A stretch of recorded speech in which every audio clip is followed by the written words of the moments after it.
Hello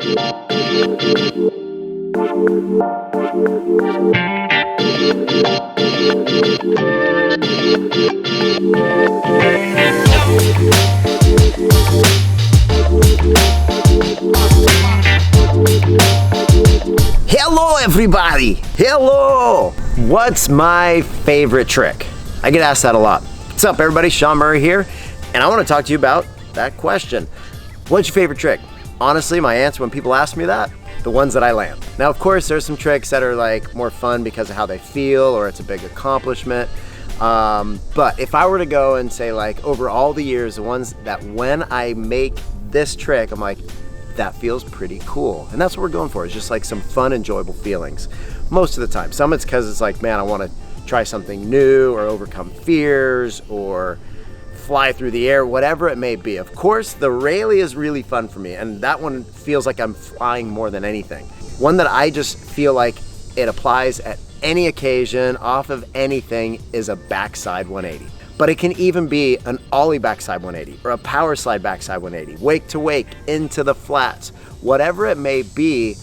Just spinning away from the direction of travel is one of the coolest feelings for me. So first, let's talk about the definition of what a backside 180 is.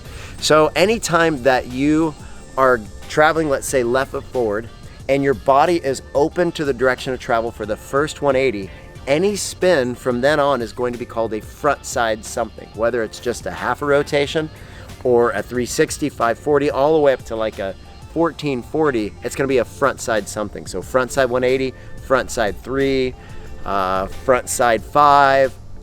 Front side does not have to do with your approach, but your spin. You have a heel side approach or a toe side approach, and then what direction are you spinning for your spin tricks? So front side spins are when you go open to the direction of travel, and backside spins are when your back goes to the direction of travel. Cool thing is this applies in snowboarding, skateboarding, surfing, most of the board sports. You're going to be able to apply these things, so helping you sound pretty cool. I had to learn at some point, so trying to get you guys situated. So what we're going to talk about right now is the backside 180 and how to take this trick from being relatively scary for most people to something that's actually pretty fun. There's gonna be some steps in between going from not being able to do it to being able to do it, and giving yourself the mental confidence to go about those things. Now sure, you can say, all right, let's just go wake to wake, but there's probably about 6 or 7 steps that I'm gonna take you guys through that really are going to allow you to take small steps and expand your confidence, so that when we say let's go wake to wake, you've got a lot more confidence going into that. So I keep saying confidence a lot. In all honesty, if you think about it, riding is way more mental than physical. So we're gonna really work on expanding that mental side of riding. First thing you're gonna do is you can have the boat slow down to about 12 miles per hour. Kids can go even slower, but most adults 12 and a half miles an hour. And all of these steps at first are gonna be straight behind the boat. What you're going to do is you can even take your fins off at first, as you're gonna learn how to do the Powerslide. This is all going to be done in between the wakes. You're going to cut over to the right wake for a left foot forward rider. Begin cutting on a pretty mellow edge as you get to about the middle of the wakes. You're going to take your back hand off the handle, and you're going to take your back foot and kick it out in the direction that you are just cutting. Probably one of the most important things is to make sure you're always leaning against the line. When you're cutting, you're going to be leaning back with your shoulders over the water. But as you begin to cut and transition into that Powerslide, you're gonna make sure that you are no longer leaning back, because if you're leaning back, you will catch your back edge going at the boat. You don't wanna do that, but that's the nice thing about going slow right now. So you're gonna take your backhand off, you're gonna take your back foot. I tell people, think about kicking out in the direction you were just cutting, like a donkey kick. If you wanna make the sound, hee-haw, you can even do that. Kick that back foot out, and that is what causes those fins to release.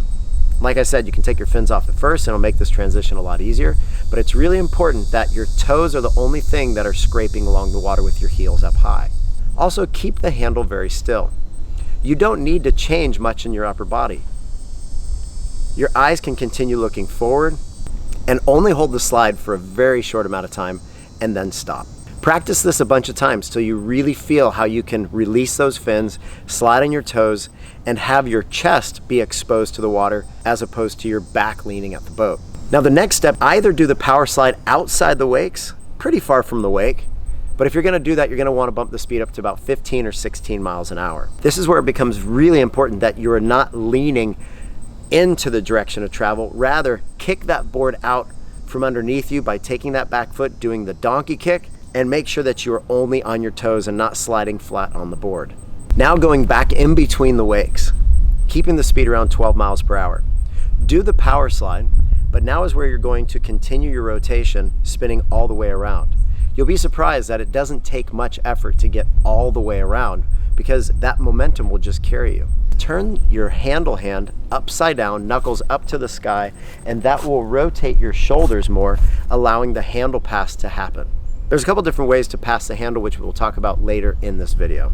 One thing that's really important, I use this technique for people working on spins of any direction, is you want to think about being in a cylinder that's always slightly leaning away from the boat.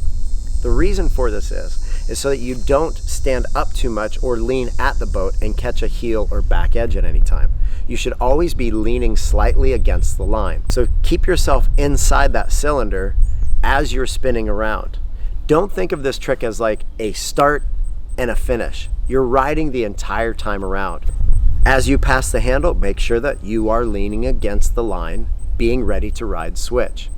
Most of the time as you finish this, your front foot is going to want to get back around, meaning your dominant foot is going to want to get back into the front. That's okay, but eventually you're going to want to be able to lock into switch on this. When you finish this, keep the handle still, keep your hips up against the handle, and be ready for tension to come back into the rope. Next step is to take this to your power slide outside the wake for the power slide backside 180 out in the flats. Same technique here, but this is where you want to make sure that you're really sliding on your toes, not flatboard too much, and don't put yourself at risk of catching that edge.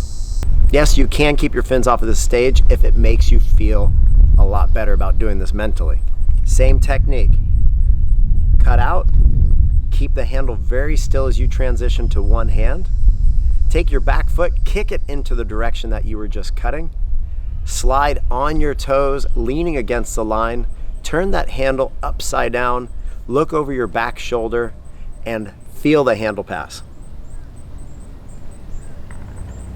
You don't have to do a handle pass, you can ride blind, but be careful, it's probably gonna want to unwind you because it's not the easiest thing to do riding blind without getting unwrapped. Continue practicing this as much as you can. And it's honestly something that you'll continue to do even after you've learned the wake-to-wake backside 180. It's a fun trick to do. I still do it. The OLLIE backside 180. It's probably one of the most fun steps of doing all of these drills, but it can also be probably something scary if you've tried it or haven't tried it for these two reasons. Number one, you feel like the rope going behind your back is going to yank your arm and maybe hurt your shoulder. Number two, you don't really know what to look at. So you feel like you're gonna have your arm yanked out and don't know where you're going. So there's two things that you can do to really change how you feel about those. Number one, know that the harder that you cut out, the more you're going to get away from line tension. So it's less likely that that arm is really going to have much pull on it as you're doing the trick. So it's important that you take a pretty aggressive cut out to swing yourself out pretty far next to the boat. So that addresses the line tension. The next thing is to address what are you actually looking at? And rather than looking at the horizon or keeping your head up, I'm going to tell you something that sounds a little bit strange. You're actually going to look down. So as you're cutting out, pick a spot out in the water and keep looking at that. That is what you're going to ollie over. As you're ollieing over that spot, keep your eyes looking down at that spot. This gives you awareness of not only what direction you're going, but when are you going to have impact on the water. This is really important as you move on to the next steps where you start coming down with some more impact. Important keys to when you're doing the OLLIE backside 180. Number one, practice your ollies. Make sure that you're getting a good push off the tail, getting that board to go deep into the water, creating good pop-up into the air. If you don't have that, don't move on to this next step. Make sure that you're waiting for the board to come off the tail squarely and then begin your rotation. From that point, it's very similar to the Powerslide backside 180, but you want to try to spin a little bit quicker. Keep your hips moving quickly through the trick. When you land, be very gentle. This definitely helps with the line tension, and we're gonna continue talking about that moving on to the next step. Next step, go back in between the wakes and have the speed about 14 or 15 miles per hour for inside out, backside 180. That means you're starting inside the wakes, cutting out, going over the wake, and doing the trick as you're going over it, landing outside the wake. This is going to allow you to really work on your timing and also get a feel for what it feels like to land on the downside of the wake. When you are landing this, really be conscious about how you are landing and think about absorbing the landing as much as possible. That's going to make the line tension a lot easier as you're finishing this. If you want to just ditch the handle and not hang on as you're doing this for the first few times, go for it. I realize that this is kind of a scary trick, but this is where your eyes are really going to start. We'll wait for that. Hopefully that wasn't somebody falling on a backside 180 because they didn't do the drill. It's long. All right, this is where your eyes are really going to start picking out something to look at, and it's going to change how you feel about the backside 180s. I've heard people say, look at the shoreline or keep your head up looking. What you're gonna be looking down at on this inside out backside 180 is you're going to look at the whitewash that you're cutting towards. You're going to do your ollie over that whitewash, but you're gonna keep your eyes looking at that. That is going to allow you to see where you are, where you're going, and where you're going to land. Okay, so this really allows the timing to start happening in your legs, so that when you land, you can go really soft and gentle on your legs, and that allows that landing just to become something that isn't happening when you don't expect it to. So you're gonna know the direction you're going and when it's gonna happen. So yes, you're going to look down at the whitewash and watch it as you're spinning, and you're gonna watch it go away. This is gonna be the same thing you do when you go wake to wake. You're gonna be up in the air, look at the top of the second wake, keep your eyes on it, land, watch it go away. This is when it becomes actually something you go, oh, this feels way better than it did before if you tried them before, because you actually know what's happening. I can't stress enough how important it is to really work on what you are looking at. If you don't find yourself being able to stare at that landing and really be able to focus on something, don't move on to the next step. This is one of the most important things that you can learn at this point. Next step is going from the outside of the wakes in for a one wake backside 180. This allows you to learn what the takeoff feels like. And honestly, the landing in between the wakes is gonna be a little bit harder than going wake to wake. It's just not as scary. So only go out a few feet, just enough to get up into the air and allow yourself to work on the same techniques. Keeping the handle still. Spot what you're going over. Watch that landing go away. Soft knees. Lean against the line. Wake to wake backside 180. It's probably what a lot of you guys are waiting for, but not everybody's gonna do this. Maybe because it's a little bit nervous. If you've taken all of the steps so far, this really shouldn't be too big of a step. You've learned the takeoff, you've learned the landing, you've learned how to look at things differently, literally with your eyes. At this point, you feel like that may be a big step. So something you can do to help take some of those fears away. Bring in the rope shorter, like really short, 45, 50 feet, and slow the boat down as slow as you can to still have somewhat of a clean wake so you have a decent takeoff, but then it's not going to be really that far of a jump. Couple things to think about when you are doing this. Number one, a wake jump is your foundation. So make sure that as you're cutting into the wake, use a good wake jump going off the wake. Don't spin too early. To make sure you're going off the wake and being patient, feel the tail leave the wake and get entirely off the wake before you begin your spin. Once you get into the air, two things you can think about. Number one, keep the handle still. Number two, look for that landing, the top of the second wake. The same place that you were looking when you're doing the inside out drills is now going to come back into play. That is your landing. So spot that, keep your eyes on it. Watch it go underneath you, and as you begin to rotate, continue looking at it. When you land, a couple different things. One, keep looking at that landing, watch it go away. Number two, keep your knees really soft on landing. Now, I know that sounds like there's a lot happening, but these are all things that you've practiced so far. So try to pick one or two things you're gonna think about and focus on those.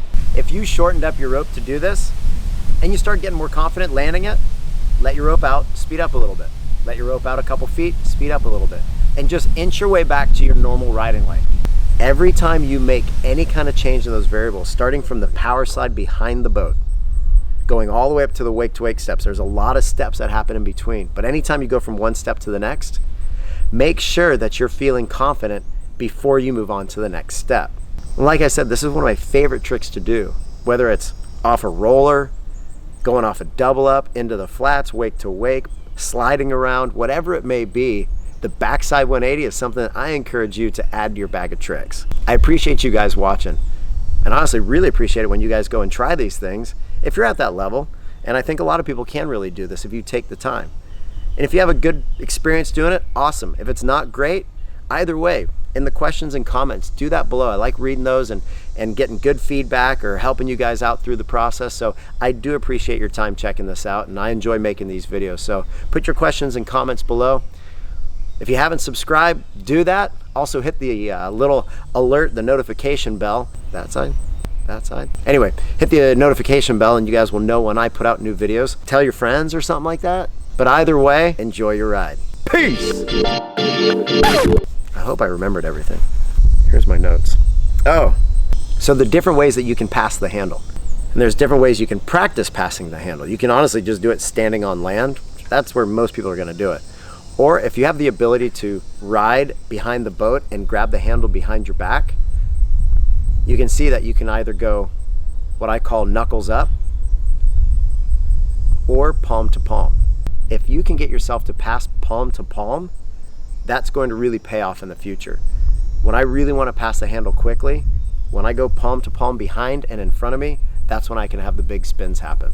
I'll do another video on how to pass the handle, but here's a quick tip on how to do that. Cut outside the wake, lean away from the line. If you find yourself not being able to pull it in, it's because it's gonna be much harder to pull it in. Rather, lean your shoulders away and you'll feel your hips scoot closer to the handle. See if you can grab it, knuckles up, and then change your grip to palm to palm. I encourage you to do the palm to palm pass because it's really gonna pay off later in your riding. I'll do another video on the handle pass at a later date.